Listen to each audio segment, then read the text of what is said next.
This story begins. The town of Dry Creek lay quiet under a sky bleeding with dusk.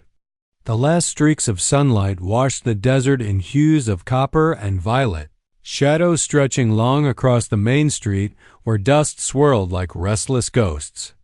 Dry Creek was not much more than a strip of wood and tin buildings, saloon, blacksmith, sheriff's office, a few shops, and houses scattered beyond.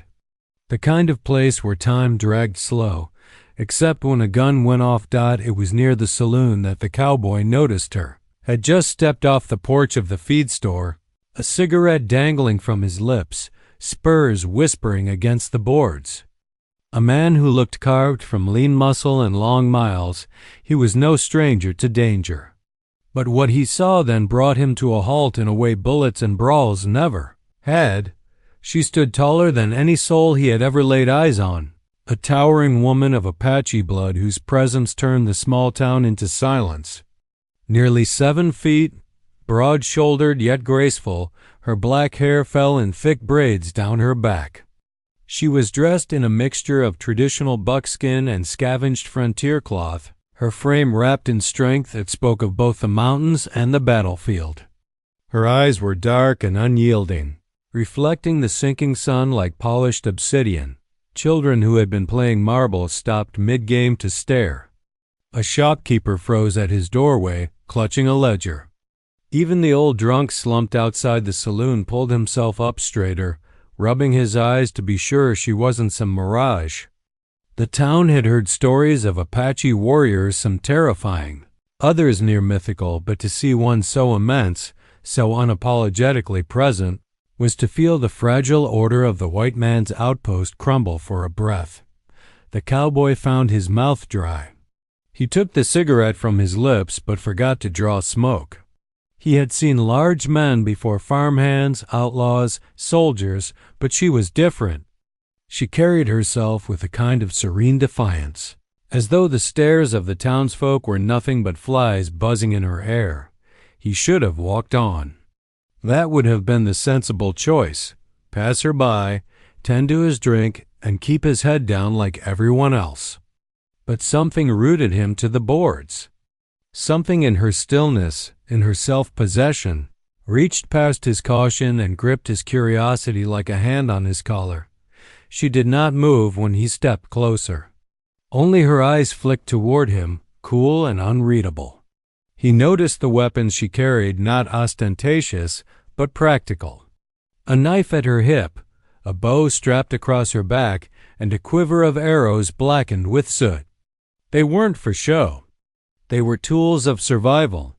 The cowboy, whose name had been muttered across saloons as both gambler and gun hand, felt for once the weight of his revolver as something inadequate. Against her, against that aura, it seemed almost childish. Still, he tipped his hat. "Evenin'," he said, his voice lower than he intended, rough from the trail and the sudden tightness in his chest. She did not answer. Her lips curved into something that might have been a smile or a warning. The cowboy realized the whole town was watching this moment, though no one dared step in. The sheriff leaned against a post across the way, his hand near his holster, but even he didn't interfere. They were all waiting, watching what might unfold between a restless drifter and the giant woman whose shadow stretched longer than the church steeple. A breeze stirred, carrying the dry scent of sagebrush and horse sweat. The cowboy swallowed. He thought of the stories he'd heard of the Apache, how they could vanish into the desert, how they knew the land better than any map, how they fought like spirits called from the stones themselves. Yet none of those tales had prepared him for the simple, overwhelming fact of her presence. It was then, with the weight of silence pressing down, that a thought rose in his mind, absurd and reckless. What if he touched her? What if he reached across the gulf of fear and awe that separated them and laid his hand against the reality of her skin? He didn't say it yet, not aloud. But the question burned there, alive, waiting for its moment. And as the last of the sun slipped behind the desert hills, painting the sky in fire, the cowboy knew his life had already begun to change simply because he had seen her. and had not looked away. The night had settled over Dry Creek like a blanket of coal dust, pierced only by the glow of lanterns spilling from the saloon windows. Inside, the piano stumbled through a tune. Gamblers laughed too loud, and the smell of whiskey and sweat hung thick as a fog. But outside, under the boardwalk lamps, the cowboy stood with a towering Apache woman, the weight of his unspoken thought pressing harder than the heat of the day ever had. She hadn't moved much since he first noticed her. A sentinel, that's what she looked like, rooted in some deeper time than the one this town lived in. The rest of Dry Creek kept its distance, content to let the strange tableau play out. The lank, dust-bitten drifter face to face with the woman who seemed carved from the land itself. The cowboy's throat felt tight. He wanted to speak, but words were tricky things when courage had to walk beside them. Still, silence gnawed worse than fear, so he cleared his throat, tipped his hat again, and said, with a half-smile meant to hide the tremor in his voice, "What if I touch you?" The words tumbled out sharper, braver than he'd intended, hanging in the air like a shot that hadn't found its target yet. The Apache woman turned her head fully toward him now, her dark braids swaying like heavy ropes. Her eyes caught the lantern light-black pools that reflected back not his face, but his uncertainty. She didn't speak. Instead, she studied him as though weighing something far more important than the question itself. The silence stretched until it grew thick enough for the teething cowboy to hear his own heartbeat in his ears. A dog barked down the street. A wagon wheel creaked. But to him the world had narrowed to her gaze. Then finally she smiled. It wasn't the soft smile of a saloon girl, nor the polite grin of a passing stranger. It was something sharper, edged with amusement and warning both.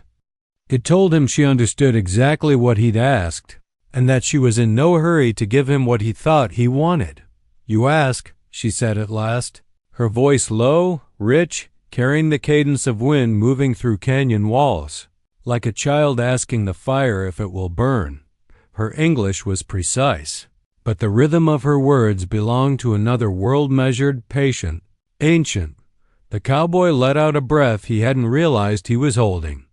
He chuckled, though it sounded more nervous than smooth. "Reckon fire's worth knowin', even if it burns." The woman tilted her head, her massive frame shifting just enough that the wooden planks beneath her creaked. She wasn't mocking him, but neither was she yielding. If anything, her smile deepened, though it carried a glint of danger like moonlight catching the edge of a blade. "Many men," she said, "have touched fire thinking they were strong. Their hands are gone now." The cowboy swallowed hard, but he stood his ground. He had the sudden sense that this was not flirtation, not even conversation in the way the townsfolk might understand it. It was a test, though he couldn't yet name what kind. He glanced at her hands, large, steady, scarred. They weren't the hands of someone who merely carried weapons. They were the hands of someone who was a weapon. And yet, when she rested them loosely at her sides, there was grace. "Too, I ain't a skin to take what's not mine," he said, more quietly now. "Just wondering what it means to reach across and feel something bigger than me." Her eyes softened for the briefest flicker, so brief he almost doubted he'd seen it.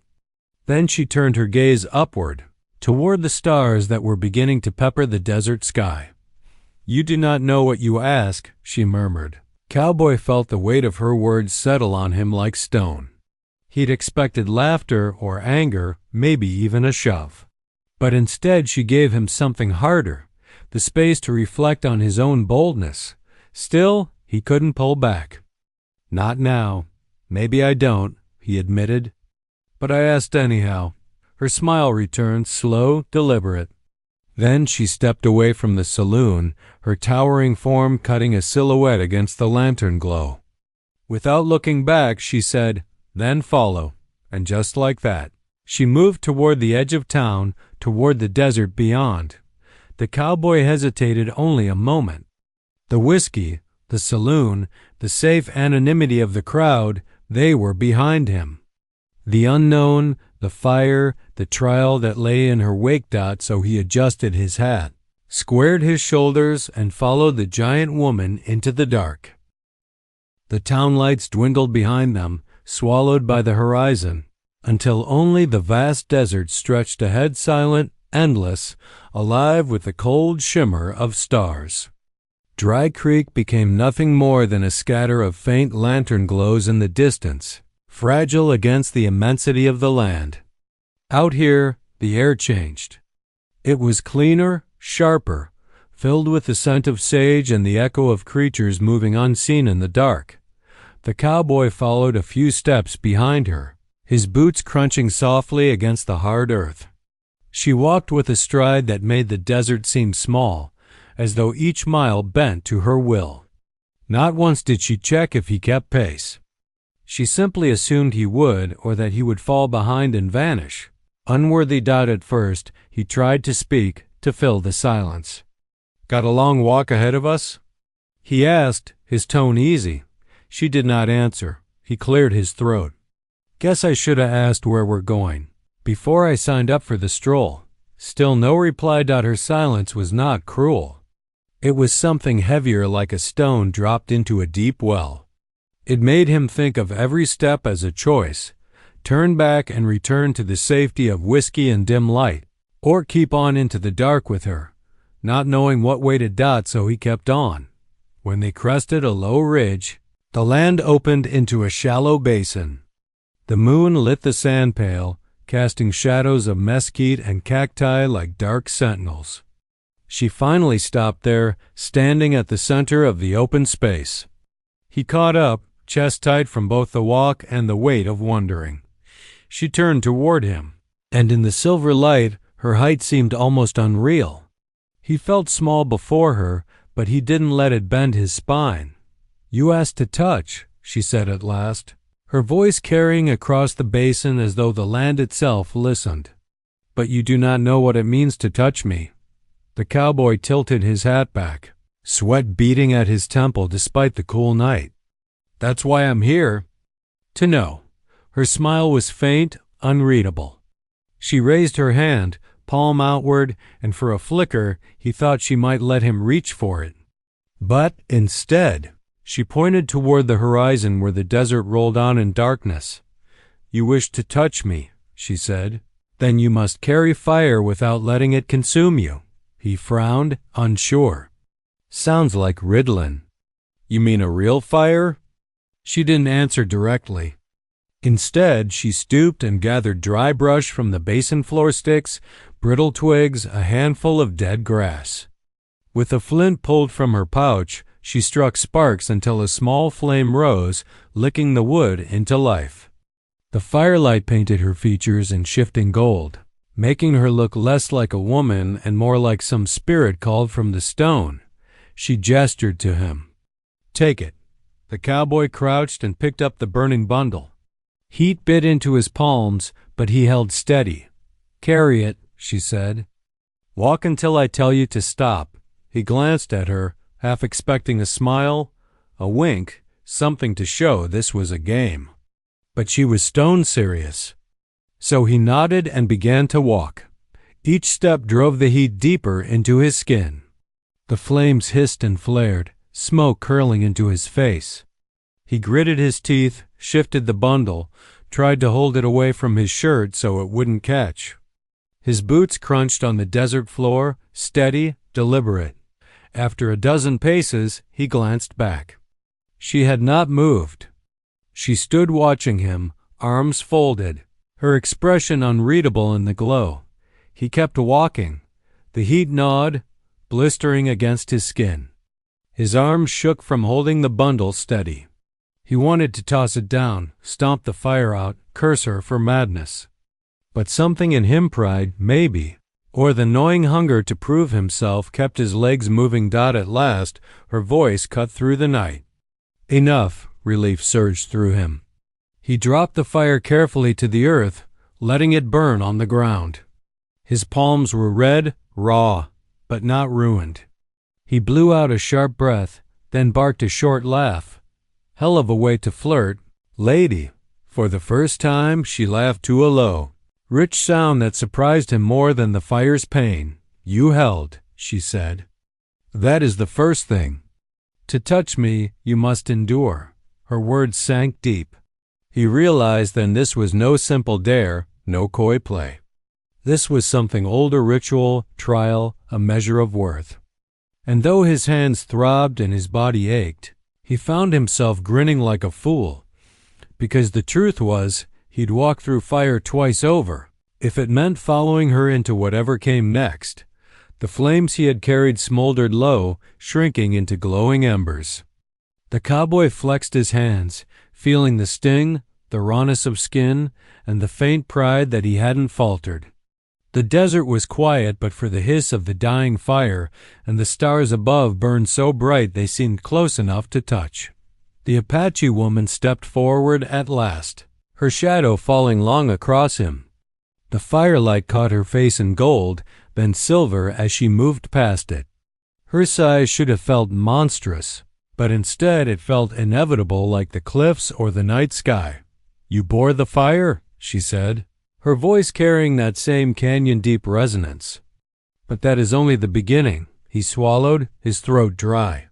Figured as much. Her gaze locked onto his, and for the first time he saw a flicker of something beneath her composure, something not just challenging, but searching. Testing not his hands, not his body, but something inside him. Endurance of flesh is nothing, she continued. Many men endure pain. Fewer can carry truth. The cowboy shifted his weight, boots scraping against stone. Truth, huh? You mean talkin' straight? Her lips curved slightly. Not just with tongue. With the spirit. She sat then, cross-legged on the earth, massive and calm, as if the desert itself had invited her to rest. She gestured for him to do the same. Hesitant, he lowered himself opposite her. The ground was cold, but the closeness of the fire and of her presence made the night strangely warm.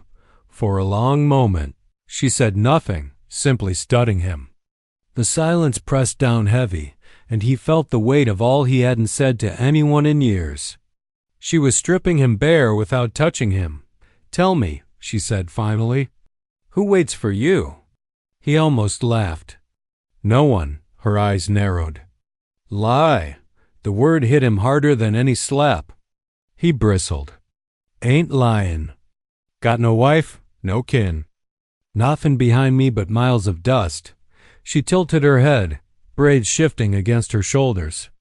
And yet your eyes carry graves. The cowboy stiffened, hands tightening on his knees. He tried to meet her gaze but found it too steady, too knowing. Against his better judgment, words slipped out. My brother, he admitted, voice rough. We rode together once. Till we didn't. Her expression softened. What broke you? He looked away toward the stars, his jaw working. The memory stung worse than the fire had. Cards, whiskey, pride. Things that break most men. He wanted to settle. I wanted the road. Last words we spoke weren't kind. Silence stretched. He thought she might judge him, call him weak. Instead, she nodded slowly. You carry him still. In your bones. In your hunger. The cowboy blinked. No one had ever put it that plain. And you? He asked, half to deflect, half out of a new, uneasy curiosity. Who waits for you? Her eyes grew distant, shadows passing through them. For a long while, he thought she wouldn't answer. Then she said, no one waits. All are gone. Taken by war or sickness or time. My people are scattered, my bloodline thinned. What remains walks in me. The words fell heavy. He wanted to offer something comfort, apology, but he knew neither would be enough. So instead, he nodded, slow and respectful. That's a lot to carry, he said quietly. She studied him again, and this time her gaze softened more clearly. Yes, and when you asked to touch me, you asked to touch that burden. The cowboy felt his chest tighten, not with fear, but with the weight of understanding. It wasn't just her size, her strength, her legend. It was everything behind her, the loss, the history, the endurance. To touch her meant shouldering a part of that dot. She leaned forward then, placing her massive hand flat against his chest. The pressure was steady, firm, but not cruel. His heartbeat thudded beneath her palm, wild as a runaway horse. "You held the fire," she said softly. "Now hold this. If you flinch, if you pull away, you are not ready." He froze, every instinct screaming to move, to react, but he didn't. He let her weight rest against him, let his heart beat hard against her hand. And as seconds stretched, something inside him shifted, like a knot loosening. For the first time in years, he wasn't running from himself. When she pulled her hand away, he let out a breath he hadn't realized he was holding. "You do not break," she said, almost to herself. "Perhaps you are ready to know more." The cowboy nodded, throat tight, words failing him. He didn't know what came next, but for the first time he wanted to find out. The embers of the fire glowed faintly, pulsing red in the sand like the heartbeat of the earth itself. Around them, the desert had gone utterly still. Even the wind had quieted, as if the land was listening. The cowboy sat opposite her, palms raw from the fire, chest still echoing with the weight of her hand. His throat felt dry, but not from thirst, more from the realization that he'd laid bare truths he hadn't spoken to another soul. And she had listened without judgment, as though his story had been written in the stars long before he'd told it. The Apache. Woman's eyes softened as she studied him. For so long they had seemed like stone, unyielding, ancient. Now, for the first time, he saw a flicker of warmth behind them, as if she had let him peer through a crack in the canyon wall. "You did not turn away," she said. "Not from pain, not from truth. Few men stay when shadows rise." He gave a crooked grin, though his voice was rough. "Ain't much sense runnin'. Shadows keep pace better than horses." That earned him something he hadn't expected. Her laughed out. It was not a booming sound, nor mocking. It rolled out low and rich, like water finally breaking loose from stone. It startled him, warmed him, made the hair on his neck rise. He realized then that it had likely been a long time since she had laughed at all. He chuckled in return, rubbing at the back of his neck. "Didn't figure I was funny." "You are not," she said, though her lips curved again. "But you are honest. That is rarer."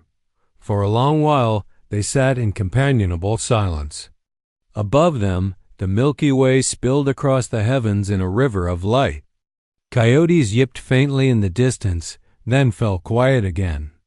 The desert, stripped bare of sound, seemed vast enough to swallow every sorrow they had confessed. The cowboy found himself speaking before he had time to doubt. "I left a lot behind. Not just my brother. A woman, too. She wanted me to stay, build a life home, children, maybe peace." He shook his head, smiling bitterly. "But peace never sat right with me. I chose the road, chose the gun, chose this." He gestured vaguely to the desert, to himself, to the life that had carried him here. "And do you regret it?" she asked. He thought hard, then gave the only answer that felt true. "Sometimes. More now than before." Her gaze was steady. "Regret is a chain. You must decide if you wear it or break it." He considered her words, the simplicity of them, the weight. Chains. Yes, that was what it felt like. Every ghost, every mistake, dragging behind him like iron links. "And you?" he asked softly. "You don't carry regrets?" Her eyes grew distant, fixed on the horizon. The firelight caught her profile, carved it sharp against the dark. "I regret that I was not enough to keep my people whole. I regret that no strength of mine could shield them from hunger or bullets or the sickness your people brought. I regret," her voice faltered just for a breath, "that I alone remain, The cowboy felt something in his chest twist. For all her size, her strength, she bore loneliness heavier than any saddlebag. He wanted to reach across, to lay his hand over hers, but he remembered her warning touch was no small thing with her. To touch meant to carry Dot, so instead, he said the only words that felt worthy. "You're not alone tonight." Her eyes flicked to his. And there it was again, that crack in the stone, that glimpse of something vulnerable and human beneath the mountain. For a moment, neither spoke. The desert itself seemed to breathe with them, stars wheeling slow above. The fire dimmed further, its last flames curling into smoke, leaving only the red glow of coals. Dot at last. She reached out, not to test him, not to weigh him, but to place her hand palm up between them on the sand. An offering. Dot the cowboy stared at it, heart pounding, then set his palm against hers. Her hand dwarfed his, calloused and warm, her fingers curling lightly around his own. Dot, it was not possession. It was not conquest. It was a joining. Dot, and in that quiet, he understood. To touch her was to touch not just flesh, but the sorrow, the strength, the endurance of a people who had lived and lost and lived again. It was to touch something larger than himself, and yet something that needed him too, in that small, fragile moment. For the first time in years, he didn't feel like a drifter. He felt seen. Dot, and as her lips curved not into a warning, but into something closer to peace, he realized that maybe the road had led him exactly where it was meant to. Dawn crept slow across the desert, painting the world in shades of silver and rose. The cold night loosened its grip, and a thin warmth began to seep into the sand. The fire had gone to ash, nothing left but faint wisps of smoke curling into the morning air. The cowboy and the Apache woman still sat across from each other, though the space between them no longer felt wide. Their hands remained joined, her palm still cupping his, as though neither of them wished to break the fragile thread woven in the hours between dark and light. The cowboy studied her face in the growing glow. By daylight she was no less imposing, her shoulders broad, her frame immense, her scars etched like stories across her skin. But in the softness of morning, he could see past the legend she carried. She was flesh and spirit both, strength and sorrow. A woman as real as the earth beneath them. Dot, at last, she withdrew her hand and rose to her feet.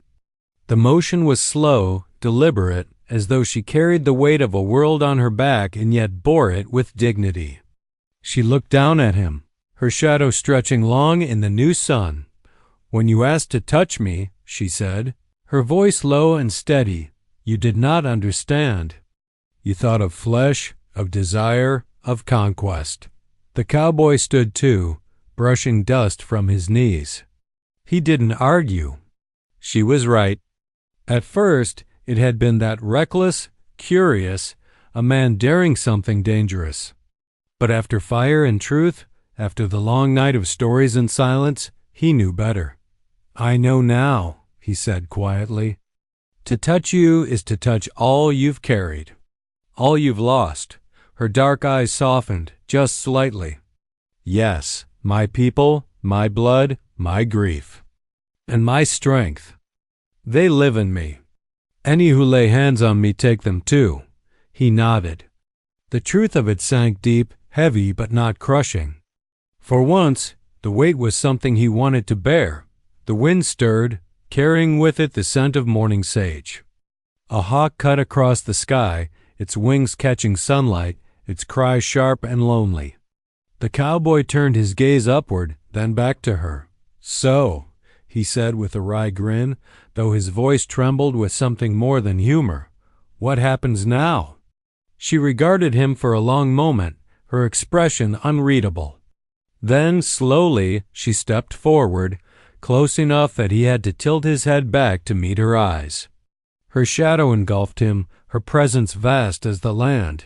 She leaned down, until her lips were near his ear, and whispered, "Now you know. To touch me is to touch all that I carry. If you are brave enough to hold it, you may walk beside me. If not, you will leave. The words rang like judgment, but also like invitation. The cowboy's heart hammered. He thought of Dry Creek, of the saloon, of the road stretching empty ahead.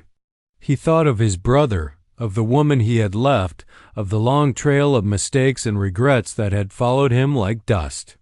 And then he thought of this, her hand against his chest, her laugh breaking free, her strength offered not as conquest but as truth. He drew in a breath and placed his palm against hers once more. His hand was small, scarred, shaking slightly, but steady in its choice. "I'll carry it," he said simply, for a long beat. She searched his eyes as if weighing the truth of his words. Then her lips curved not into the sharp, dangerous smile she had given him before, but into something deeper, something softer. "Then walk," she said, and together they did. Out across the desert, where the horizon stretched endless and the sun rose bright, two figures, one towering, one lean, moved side by side. Behind them lay the town, the saloon, the whispers of a night when a reckless question had been asked. Ahead lay only the unknown. But for the first time, the cowboy didn't fear it. For the first time, he wasn't alone.